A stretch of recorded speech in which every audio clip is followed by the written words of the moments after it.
सुप्रभात।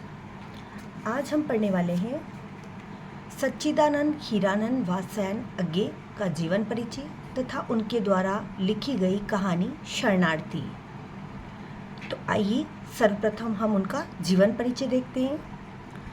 अज्ञे जी का जन्म 7 मार्च 1911 को कुशीनगर में हुआ था। इनकी मृत्यु 4 अप्रैल 1987 को नई दिल्ली में हुई। इनके प्रमुख कविता संग्रह हैं भग्नदूत, चिंता, इत्तिलम, हरी हरी घास पर क्षण भर, बावरा अहेरी, इंद्रधनुष रौंदे हुए, अरि ओ करुणा प्रभामय, आंगन के पार द्वार, कितनी नावों में कितनी बार, पहले में सन्नाटा बुनता हूँ, नदी की बांक पर छाया आदि इनके प्रमुख कविता संग्रह हैं। ये प्रमुख रूप से प्रयोगवादी कवि माने जाते हैं तथा प्रयोगवाद के प्रवर्तक के रूप में विख्यात हैं। इनकी प्रमुख कहानियाँ हैं विपदगा, परंपरा, कोठारी की बात, शरणार्थी, जो कि आज हम लोग जिसका अध्ययन करेंगे। इन्होंने 3 प्रमुख उपन्यास लिखे हैं। शेखर एक जीवनी, इसके 2 भाग हैं, प्रथम भाग तथा द्वितीय भाग, नदी के द्वीप तथा अपने अपने अजनबी। इनका यात्रा वृत्तांत बहुत अधिक चर्चित है तथा चर्चित माना जाता है।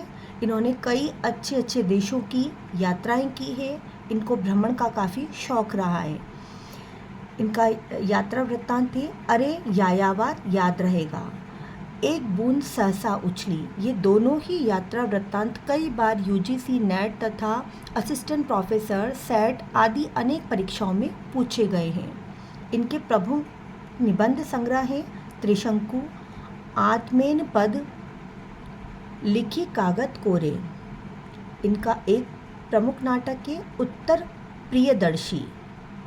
इन्होंने कई सारे समाचार पत्रों के और पत्रिकाओं का संपादन किया है, जिसमें से प्रमुख है ताड़ सप्तक।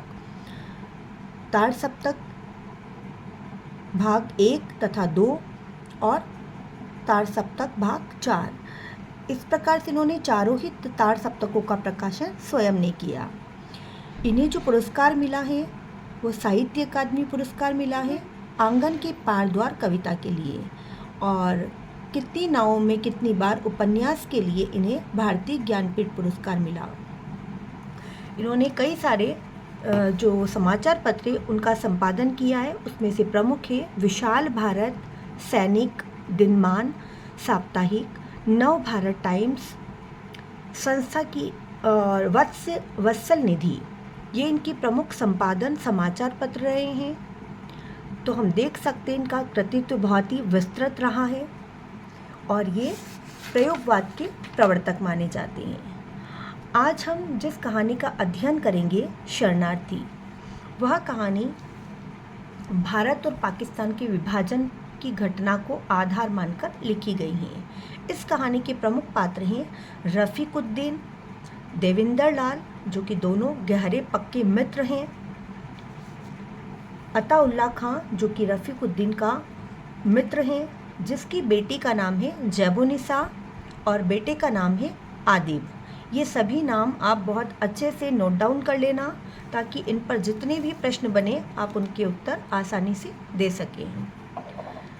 यह घटना मोजंग इलाके की है, जो कि पाकिस्तान के लाहौर का एक बड़ा इलाका या शहर माना जाता है। इस कहानी में लेखक ने भारत और पाकिस्तान के विभाजन की घटना को आधार बनाया तथा उस समय की स्थिति का वास्तविक चित्रण किया। पाकिस्तान के लाहौर शहर में मोजंग इलाके में अचानक हिंदू मुस्लिम दंगे छिड़ जाते हैं। कुछ दंगाई लोग हिंदुओं के घरों को तोड़ने लगते हैं। पूरे शहर में दहशत का माहौल हो जाता है। सभी हिंदू रातों रात शहर छोड़कर सुरक्षित स्थानों पर चले जाते हैं। ऐसे में एक हिंदू व्यक्ति देविंदर लाल रह जाता है। उसका घर मुस्लिम बस्ती के बीच में था तथा मुस्लिम परिवार रफ़ीकुद्दीन से उसकी गहरी या अच्छी मित्रता थी।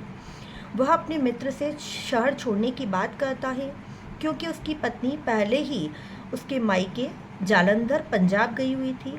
रफ़ीकुद्दीन यूँ अचानक देविंदर लाल को शहर छोड़ने देना नहीं चाहता। दोनों अच्छे मित्र थे, तो वह देविंदर लाल को अपने घर में ही छिपा लेता है। एक दो दिन बीत जाते हैं पर दंगाइयों को खबर हो जाती है। वे रफ़ीकुद्दीन को धमकी देने उसके घर आ जाते हैं। उसकी सब बात देविंदर लाल सुन लेता है। वह रफ़ीकुद्दीन से कहता है कि तुम मेरी वजह से स्वयं मुसीबत मोल मत लो, मैं यहाँ से चला जाता हूँ। लेकिन रफ़ीकुद्दीन को लगता है कि मैंने तुम्हें तुम्हारी सुरक्षा का वादा किया है। तो वह क्या करता है, अपने पड़ोस में अपना जो मित्र था अताउल्ला खां, उसके सोने गराज के पीछे एक छोटा सा घर कह दो या कमरा कह दो, उसमें कुछ दिनों के लिए उसे सुरक्षित रखने का इंतजाम कर देता है। देविंदर लाल उस छोटे से सोने मकान में अकेले रहता है, जहाँ कोई उनसे बात करने वाला नहीं था, न ही कोई वहाँ आता जाता। बस दीवार के पीछे से अताउल्ला के घर की कुछ आवाज़ें उसे सुनाई देती थी। कभी कभी उसे यूं ही आवाज़ें वह सुन लेता था और ध्यान लगा लेता था। उन्हीं आवाज़ों में से एक आवाज़ बड़ी मीठी और विनम्र उसे लगती, जिसे घर वाले लोग जैबू कहकर संबोधित करते थे। वह सुनता था, घर के पास से आवाज़ आती थी तो उसी घर से एक व्यक्ति जो कि अताउल्ला खां का बेटा था आदिब, वह चुपचाप छिपकर आता और दोनों वक्त का खाना उनके लिए रख जाता, पर कभी उनसे बात नहीं करता। वे सुबह ही दोनों वक्त का खाना खा लेते तथा बचा हुआ खाना वहाँ जो एक बिल्ली आया जाया करती थी उसे खिला देते थे।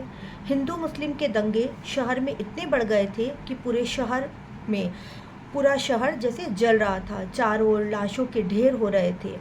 ऐसे ही उनका जो समय है बंद मकान में बीत रहा था।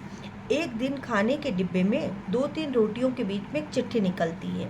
उस चिट्ठी में लिखा था, पहले खाना कुत्ते को खिलाकर खाइएगा। देविंदर लाल के उस घर में एक बिल्ली की छत की दीवार से कभी कभी आया जाया करती थी। उन्होंने उस दिन अपना खाना पहले बिल्ली को खिलाया। देखा कि कुछ देर में वह बिल्ली मर गई। वे घबरा गए, सब कुछ मन ही मन समझ गए और मौका देखकर रात में ही उस घर से भाग गए। 1.5 महीने बाद अपने घर का पता लेने के लिए, घर के जो हालचाल है उनको लेने के लिए दिल्ली रेडियो से वह अपील करवा रहे थे। तभी वहाँ उन्हें उनके लिए लाहौर की मोहर लगी चिट्ठी मिली, जिसमें लिखा था, अब्बू ने आपके साथ जो कुछ किया उसके लिए मैं माफ़ी चाहती हूँ। मुझे विश्वास है कि आपने मुझे माफ़ कर दिया होगा। आप रेडियो से अपील करने ज़रूर आएंगे।